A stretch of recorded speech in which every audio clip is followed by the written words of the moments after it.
Hi friends, स्वागत है आपका अपने YouTube channel cricket talk with Sumit पे, जहां पर हम क्रिकेट की इन डेप्थ एनालिसिस करते हैं और अपनी एक व्यू पॉइंट रखते हैं जो भी गतिविधियां क्रिकेट फील्ड पर हो रही होती हैं या फिर क्रिकेट फील्ड के बाहर हो रही होती हैं। कल इंडिया वर्सेस ऑस्ट्रेलिया का फर्स्ट T20 आई होना है। बहुत सारे हॉट टॉक्स चल रहे हैं, बहुत सारी गर्माहट है। उस बीच में श्रेयस अय्यर के हवाले से खबर है कि वो अब आउट ऑफ डेंजर हैं और आईसीयू से बाहर आ चुके हैं और हो सकता है बहुत जल्दी उनकी स्पीडी रिकवरी हो गए। चलना मूवमेंट वो एक्चुअल में वो चालू कर चुके हैं। कैच जब लिया गया था तो नहीं लगा था कि देखते हुए कि इतना सीरियस कंसर्न ये हो जाएगा। वो तो भला हो रोहित शर्मा और विराट कोहली का कि वो मैच हम जीत गए और सारा media attention Virat Kohli and Rohit Sharma के ऊपर था, श्रेयस अय्यर के ऊपर नहीं गया। वरना ये जो इंजरी थी ये बहुत ही लाइफ थ्रेटनिंग तक बन गई थी। ये जो इंजरी श्रेयस अय्यर को हुई ये लाइफ थ्रेटनिंग इंजरी थी और बहुत ही नाजुक मोड पर वो स्थिति पहुंच चुकी थी। बट डॉक्टर्स की निगरानी थी और वेल क्वालिफाइड हमारे मुंबई से डॉक्टर भी वहाँ पे अवेलेबल थे फ्रॉम BCCI एंड, और सिडनी ऑस्ट्रेलिया के भी डॉक्टर्स वहाँ पे अवेलेबल थे और चीज़ों को समय रहते हुए ठीक कर दिया गया है और अब वो फुल्ली रिकवर्ड है, स्टेबल है और अब मूवमेंट भी उनकी चालू हो चुकी है। ठीक है। और सूर्य कुमार यादव ने आज प्रेस कॉन्फ्रेंस किया।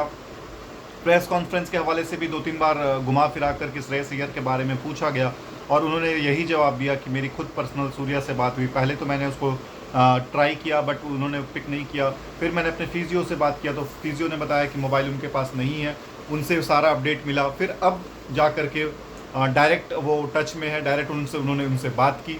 और जब वो कोई बंदा खुद मैसेज टाइप कर रहा हो या कोई बंदा खुद रिप्लाई कर रहा हो, रिस्पॉन्स कर रहा हो, तो उसका आप अंदाज़ लगा सकते हो कि he is fit and fine and feeling very well what he has gone through from. So we hope that Shreyas Iyer speedy recovery करे और टीम इंडिया उनको 5-0 का जो ये टेस्ट जो T20 आई सीरीज़ है इसको जीतते हुए उनको वो तोहफा दे। श्रेयस अय्यर की टीम में इस जगह बहुत बनती है। मतलब श्रेयस अय्यर और यशस्वी जायसवाल, इसके बाद ही शुभमन गिल का नंबर आता है। बट चूँकि शुभमन गिल टेस्ट के और ODI के कैप्टन बन चुके हैं तो T20 आईज में उनका ऑटोमेटिक सिलेक्शन बनता है जब तक वो क्रिकेट खेलेंगे तब तक। ठीक है। तो ये इस सवाल से बात करते हैं। बात करेंगे आज ऑस्ट्रेलिया के खेमे के बारे में कि ऑस्ट्रेलियन टीम किस तरीके से बनाई गई है, किस तरीके से उनके प्लेइंग कंडीशंस होंगे, किस तरीके से उनके प्लेइंग 11s होंगे।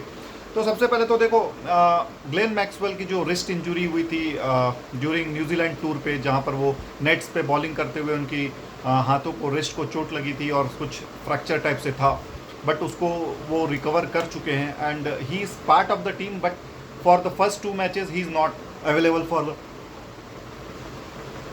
फॉर द सिलेक्शन, क्योंकि ये जो प्लेयर है ना ग्लेन मैक्सवेल, ये 3 डायमेंशनल प्लेयर है। He is a very good athlete, he is a very good fielder, he is a very good bowler, he is something in batting order too। जो Maxwell कर सकते हैं, मुझे नहीं लगता है कि ऑस्ट्रेलियन टीम को में उसकी रिप्लेसमेंट इतनी आसानी से मिल जाएगी। ठीक है। तो उसके बिना भी टीम हम बनाते हैं। आज प्लेइंग 11 ऑस्ट्रेलिया की क्या हो सकती है उसके ऊपर चर्चा करेंगे। तो सबसे पहले तो Mitch Marsh and Travis head, they will be the opener for the series and Jos English उनके नंबर 3 पर होंगे। चौथे पे मैथ्यू शॉट मुझे नज़र आ रहे हैं। 5वें पे टिम डेविड होंगे। 6वें पे स्टॉइनिस हैं। 7वें पे मिचेल ओवेन आएंगे। 8वें पे 8, 9, 10, 11 4 बॉलर होंगे। तो उसमें एक तो बार्टलेट होंगे, एक एबट होंगे, एक स्पिनर होंगे, उसमें कूनेमैन और हेजलवुड। ये 4 मुझे दिखते हुए नज़र आ रहे हैं एज ए बॉलर। 7 बैटर पे जाएंगे ये, और उस 7 बैटर में भी 2 या 3 ऑलराउंडर्स होंगे जैसे स्टॉइनिस हो गए। उसके बाद आपके ट्रेविस हेड हैं, मिचेल मार्श हैं, ये सारे बॉलिंग ऑप्शंस हैं उनके पास अवेलेबल। तो ऑस्ट्रेलिया की टीम में दमखम तो उतना बॉलिंग वाइज मुझे नज़र नहीं आ रहा। बैटिंग में पोटेंशियल है, सारे हथियार असला बारूद उनके पास अवेलेबल है जो कि वो तबाही मचा सकती है। बट जीत का यहाँ पे मंत्रा यही होगा कि टीम इंडिया अगर फर्स्ट बैटिंग करती है तो ऑस्ट्रेलिया को 200 प्लस का टारगेट दे। ऑस्ट्रेलिया की कोई भी बैटिंग ऑर्डर आ जाए वो टारगेट को चेज़ नहीं कर पाएगा। बट यहाँ पर जो एक्स फैक्टर मुझे दिख रहा है वो दिख रहे हैं टिम डेविड, स्पेशली आरसीबी को जिताने के बाद से टिम डेविड अब वो टिम डेविड नहीं रहा। अब दुनिया उसको एज ए थ्रेट देखती है कि अगर ये खड़ा है तो ये कुछ भी कर सकता है।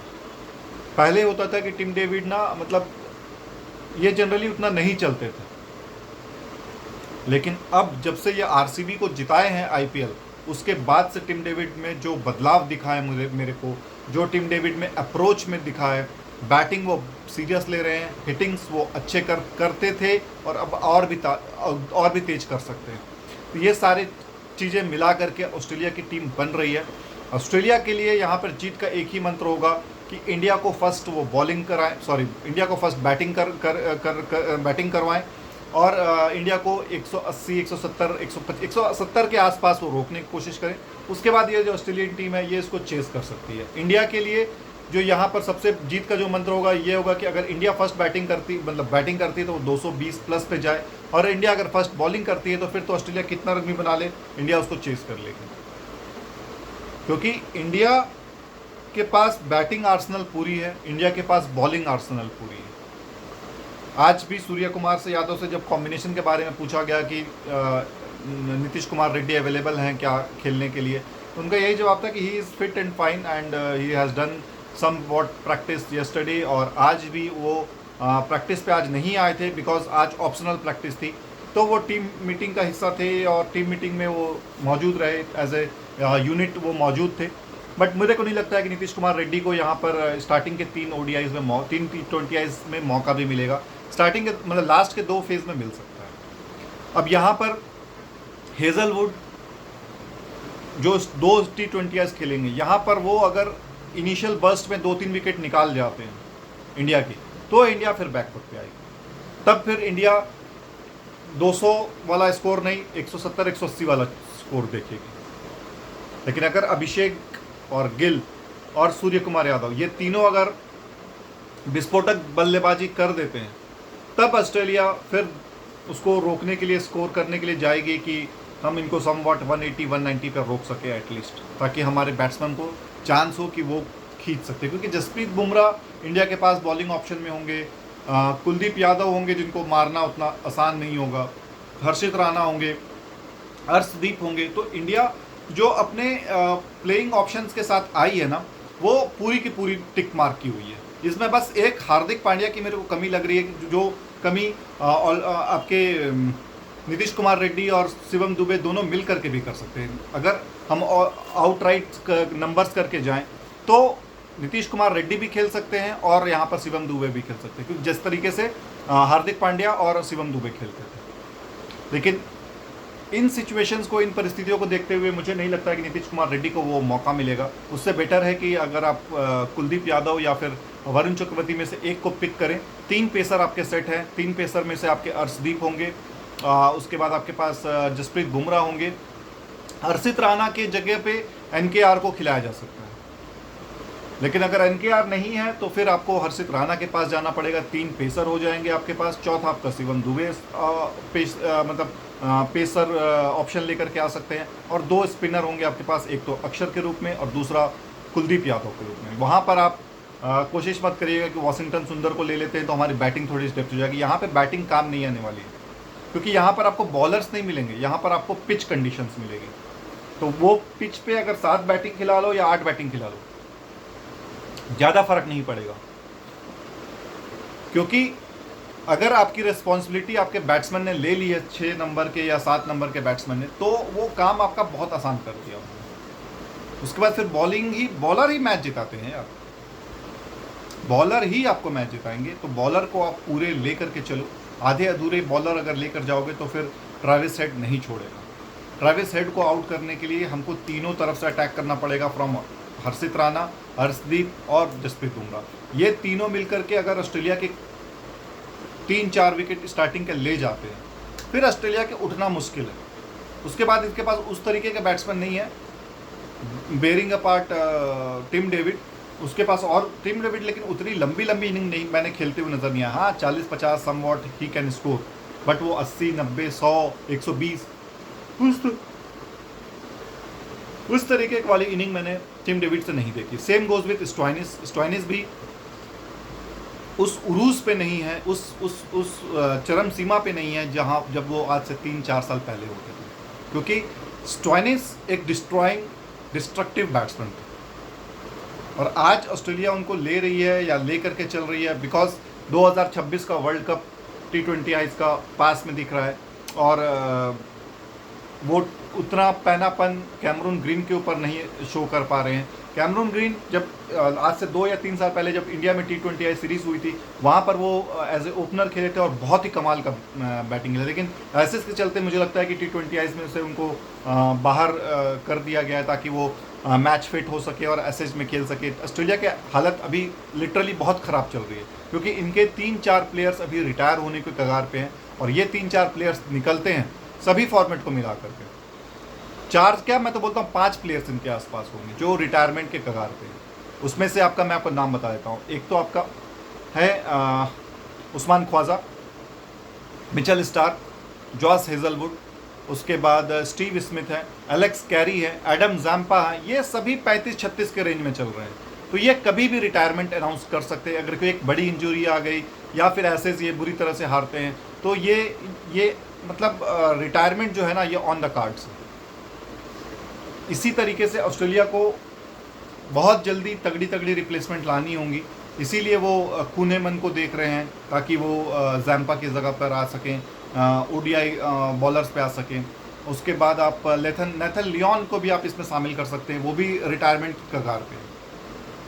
ठीक है, तो ऑस्ट्रेलिया के पास अभी ट्रांजिशन फेज आने वाला है। ये 2027 तक ये सारे लोग रिटायर हो जाएंगे और इनके जो नए प्लेयर्स हैं वो उस तरीके की टैलेंट पोटेंशियल दिख रहा है बट उस तरीके से अभी तक आया नहीं है। मतलब ऑस्ट्रेलिया में तो ये अच्छा खेल लेंगे, ऑस्ट्रेलिया के बाहर ये कहीं पे भी जाएंगे वहाँ पे ये नहीं चल पाएंगे क्योंकि इनके पास सैम कॉन्स्टेंस देख लिया हम लोगों ने, he is not technically sound. कैनोली हो गया, उसके बाद आपका मिच ओवेन हो गया, ये लोग पावर हिटिंग कर सकते हैं। टेक्निक वाइज जो बैट्समैन होते हैं ना, जिस तरीके से आपका डेविड वार्नर हुआ करता था, जिस तरीके से आपका स्टीव स्मिथ है, मार्नस लबुशेन है। मार्नस लबुशेन का भी फॉर्म उस तरीके से नहीं चल रहा है, पता नहीं एसएच के लिए सिलेक्ट होंगे या नहीं होंगे। रैनशॉ है इनके पास, वो एसएस नज़र बनाए हुए होंगे। तो ऑस्ट्रेलिया की हालत उतनी ख़राब दिख रही है जितनी अभी इंग्लैंड की बॉलिंग अटैक दिखती है। इंग्लैंड के पास भी बॉलिंग अटैक अब बिल्कुल भी नहीं बचा है। मतलब बशीर इनका स्पिनर, स्पेशलिस्ट स्पिनर आ रहा है यार, तो वो तो उसको तो मेरे को लगता है कि कोई स्कूल वाला भी क्रिकेट वाला होगा तो उसको वो आराम से खेल जाएगा क्योंकि उसका बॉलिंग में मेरे को पैनापन ही नज़र नहीं आता। He is just like a dibbly dobbly bowler. Geoffrey Boycott की नज़र में हमेशा यही आता है, dibbly dobbly. He is a military medium pacer जो एक ही लाइन लेंथ पे बॉलिंग किए जा रहा है, ना स्विंग हो रहा है ना सीम हो रहा है, सिर्फ स्ट्रेट बॉल जा रही है और that to the space of 115 to 125। इसको बोलते हैं मिलिट्री मीडियम। ऑस्ट्रेलिया के पास, इंग्लैंड के पास यूटिलिटी प्लेयर्स की कमी आने वाली है। यूटिलिटी प्लेयर्स जो ऑलराउंडर्स होते हैं, जो 3 डायमेंशनल प्लेयर्स होते हैं, वो कमी दिख रही है। 2027 वर्ल्ड कप तक इनके पास बहुत सारी चीज़ों में गिरावट आएगी और वहाँ पर इंडियन टीम राइज होगी क्योंकि इंडियन टीम अभी नई है, यंग लॉट है और रिप्लेसमेंट ताबड़तोड़ है इनके पास। अभी तो हम 20, 21, 22 साल के यशस्वी जायसवाल और अभिषेक शर्मा इन सब की बातें कर रहे हैं। अभी 14-15 साल का लड़का वैभव सूर्यवंशी हमारे पास पड़ा हुआ है, आयुष मात्रे पड़ा हुआ है, ये सबको भी आना बाकी है। प्रियांश आर्या है, अभी प्रभ सिमरन है, ये सब प्लेयर्स आएंगे धीरे धीरे करके। तो इंडिया की जो पुल है, इंडिया की जो बैंडविड्थ है, वो बहुत ही तगड़ी और बहुत ही लाजवाब है। Australia, England, south Africa somewhat, south Africa तो अभी से ही स्ट्रगल कर रही है, बट इंग्लैंड और ऑस्ट्रेलिया का भी हालत बहुत ख़राब होने वाला है। स्पेशली जब जो रूट, जॉस बटलर ये सब बाहर निकलेंगे ना टीम से, तो फिर इंग्लैंड को संभालने वाला कोई नहीं है उस तरीके का। बेन स्टोक्स हो गया, कैप्टनसी मटेरियल इनके पास हैरी ब्रूक दिखता है मेरे को, लेकिन हैरी ब्रूक सिर्फ अकेला सिंगल कुछ नहीं कर पाएगा। तो कल हम एक बार फिर से सुबह हाजिर होने की कोशिश करेंगे, मैच की फुल पोटेंशियल लेकर के कि किस तरीके से वहाँ पे रेन कंडीशन क्या है, मैच कितना ओवर का होगा या कुछ कब बारिश आ सकती है, इस सब के बारे में हम चर्चा करेंगे। तब तक आप अपना बहुत ज़्यादा ख्याल रखिए। मिलते हैं कल एक नए एपिसोड पे एक नए टॉपिक के ऊपर बात करने के लिए। तब तक अपना बहुत ज़्यादा ख्याल रखिए। जय हिंद, जय भारत, वंदे मातरम।